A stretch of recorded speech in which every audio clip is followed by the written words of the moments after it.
যে মসজিদে বসে আছি এটা হলো মসজিদে কুবা।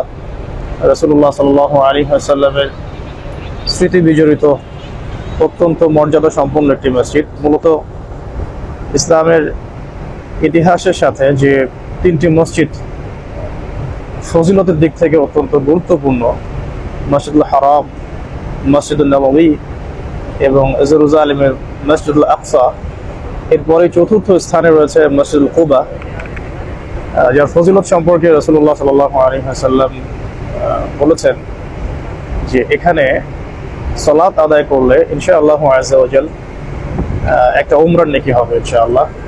নবী সাল্লাল্লাহু আলাইহি ওয়াসাল্লাম প্রায় শনিবারেই কুবায় ওযু অবস্থায় হেঁটে বা সাওয়ারের উপর আরোহিত হয়ে এখানে আসতেন এবং সালাত আদায় করতেন।